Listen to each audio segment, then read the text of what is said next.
নাটকে যে কাব্য তো ছিলই, তার সঙ্গে যে মানুষ যাকে বলতো অনেকেই যে কিমিতিবাদী কিংবা অ্যাবসার্ডিস্ট, হ্যাঁ, এর পরবর্তী স্তরে তুমি আবার সহজ হয়ে উঠলে, সরল হয়ে উঠলে, রাজনীতিটা বেশ ভালোভাবে প্রকাশিত হলো তোমার নাটকের মাধ্যমে। তা এটা কি দর্শনের পরিবর্তন হয়েছে, না তোমার রচনা রীতিরই শুধু পরিবর্তন হয়েছে কি? না দেখো, দর্শনের পরিবর্তন আমার হয়েছে আমি কিন্তু ঠিক তা বলবো না। আমার দর্শন একেবারে শুরুতে নাটক যখন লিখি তখন যে দর্শন ছিল, আমার যে চিন্তা ভাবনা নিয়ে লিখেছিলাম, মানুষকে, দেশটাকে, দুনিয়াকে যেমন চোখে দেখতাম ভাবতাম ঠিক তেমনিভাবেই লিখেছিলাম। বিশেষ করে ধরো একেবারে গোড়ার দিকে সেই মৃত্যু সংবাদের পর্বের সময়, যেখানে লোকে বলা হতো যে এটা একটা অ্যাবসার্ড নাটক হয়ে রয়েছে, কিন্তু একটু লক্ষ্য করলেই দেখা যেত যে তার মধ্যে অ্যাবসার্ড নাটকের যে নায়ক, সে আউটসাইডার থাকে, সে চিরকালই আউটসাইডার। সে জীবনের অর্থহীনতায় বিশ্বাস করে, সে নিজেকে বিচ্ছিন্ন বলে মনে করে। কিন্তু সেই মৃত্যু সংবাদের মধ্যেই ছিল যে একটা সেতু নির্মাণ করা, যেটা হচ্ছে শূন্যতা থেকে সুন্দর পর্যন্ত।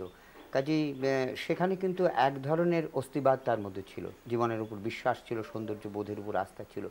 সেটাই পরবর্তীকালে একজন ব্যক্তির মধ্যে সেই বোধটা ছিল, সেটা একটা সামাজিক চৈতন্যের মধ্যে, একটা ব্যষ্টির মধ্যে সেই ধারণাকে, সেই ভাবনাকে আমি ছড়িয়ে দিতে চেয়েছিলাম। আশা করি, কারণ কি তোমার রাজনীতির যে বিশ্বাস, সেটা সম্পর্কে তো আমরা সবাই পরিচিত, সুপরিচিত। আচ্ছা, আরেকটা ব্যাপার বলি, এই যে তুমি কবি, তারপর নাট্যকার, তারপর চলচ্চিত্র নাট্যকার, তারপর দূরদর্শনেও তুমি দারুণ কাজ করেছো, ভালো কাজ করেছো। এই যে এতগুলি সত্তা কিংবা এতগুলো শিল্প মাধ্যমে কাজ করা, এতে তোমার মধ্যে এরা একটা ঝগড়াঝাটি বাঁধিয়ে দেয়, নাকি তুমি এদের সঙ্গে সহাবস্থান করতে পারো?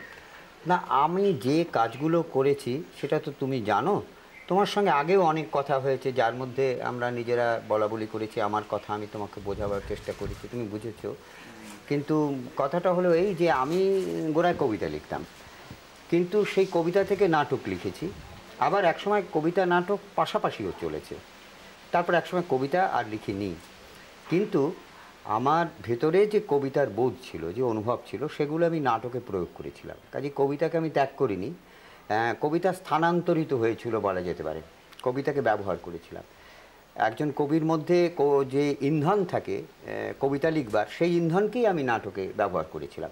কাজেই যখন নাটক লিখলাম তখন কিন্তু কবিতা নাটকে আমার কোনো রকম বিবাদ ঘটেনি, বরঞ্চ কবিতা নাটকের মধ্যে একটা প্রাণশক্তির কাজ করেছে, নতুন চিন্তা, নতুন দৃষ্টিভঙ্গি, নতুন চেহারা, সব কিছু দেবার চেষ্টা করেছে।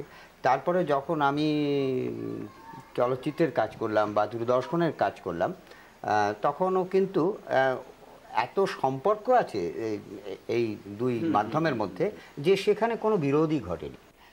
আবার মোহিত ওই কথাটাই বলি, এই যে তুমি কবিতা, নাটক, চিত্রনাট্য, দূরদর্শন চিত্রনাট্য লিখেছো, এই লেখার মধ্যে তুমি কি হতে চেয়েছো, কি কথা বলতে চেয়েছো?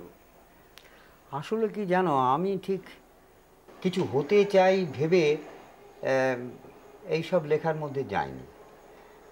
বোধহয় জীবনের কোনো কাজই কিছু হতে চাই বলে করিনি, আরম্ভ করেছি। আর এই লেখা, কবিতা বলো বা নাটক বলো, সব কিছুই আমার কাছে ওয়ে অফ লাইফ বলে মনে হয়েছে। আমার একটা জার্নি, যেভাবে চলছি সেইভাবে চলছি।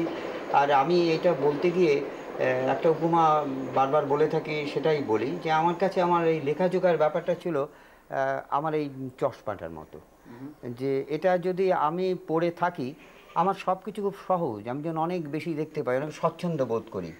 কিন্তু এটা যদি খুলে ফেলি তাহলে আমি দেখতে পাবো, চলতেও পারবো, বেঁচেও থাকবো, টিকেও থাকবো, কিন্তু যে অসুবিধাটা আমার প্রতিপদে ঘটতে থাকবে, একটা অস্বচ্ছতা সব কিছুর মধ্যে, একটা অস্বাচ্ছন্দ্য, সেটা আমার থেকেই যাবে। এর থেকে ভালোভাবে আর কি করে বোঝানো যায়? চমৎকার। তুমি অত জোর দিয়ে কি করে বলছো? বলছি কারণ আমি মানুষ চিনি।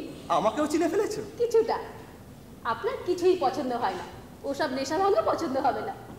কিন্তু কিছু কিছু জিনিস তো আমার পছন্দ হয়। এই যেমন তোমাকে আমার পছন্দ হয়। হাসছো?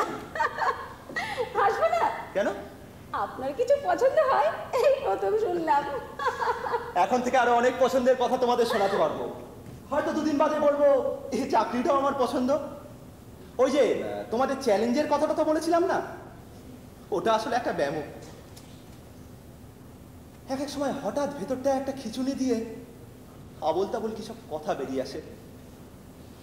তারপর আমি অবিনাশবাবুর খাঁটি এবং অকৃত্রিম পুত্রটি হয়ে যাই।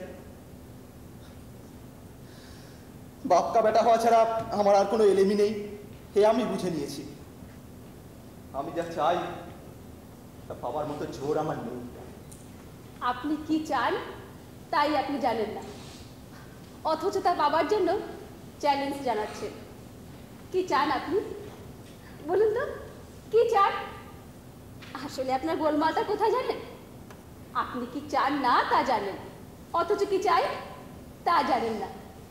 এর চেয়ে ভালো কোনো চাকরি পেলেই আপনি সুখী হবেন? তাও হবেন না। আপনার ঠিক কি চাই সেটা আপনাকেই বুঝতে হবে। বড় বড় কথা বলো না। তুমি যদি দেখো যে তুমি পাখের মধ্যে পড়ে আছো, তুমি আগে তো পাখ ছেড়ে উঠতে চাইবে, তারপর তো তোমার ওই আকাশ চাই না চাঁদ চাই না স্বর্গ চাই এসব ভাববে। আমি একটা গাড্ডায় পড়ে আছি, আর এখান থেকে ওঠাটাই আমার চ্যালেঞ্জ, তারপর অন্য ভাবনা। একটা চিঠি আমি আপনাকে দেব দেব করেও দিতে পারি, এখন সেটা অনায়াসে আপনাকে দিচ্ছি। এটা কি?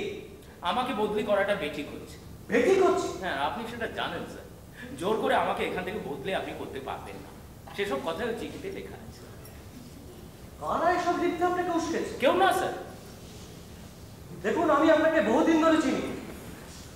আপনার পেছন থেকে কেউ ঠেলে না দিলে আপনার মতো মানুষ তো এ পথে যেতে পারে না। শোনো, আপনার সাথেই বলছি, কারোর কথায় আমার সিদ্ধান্ত টালাবার চেষ্টা করলে আপনি ভুল করবেন। আমি নড়বড়ে লোক নই, সেটা আপনারা ভালো করেই জানেন। অন্যের কথা নাচবেন, অন্যের কথায় নাচবেন। কেন নিজের বিপদ ডেকে আনছেন? জানেন চিঠিটা তুলে নিয়ে চলে যান। সহানা স্যার, বললাম না একটা মিরাকল ঘটে গেছে। হ্যাঁ মিস্টার মিরাকল, মিরাকল, মিরাকল। আপনি কেন বুঝছেন?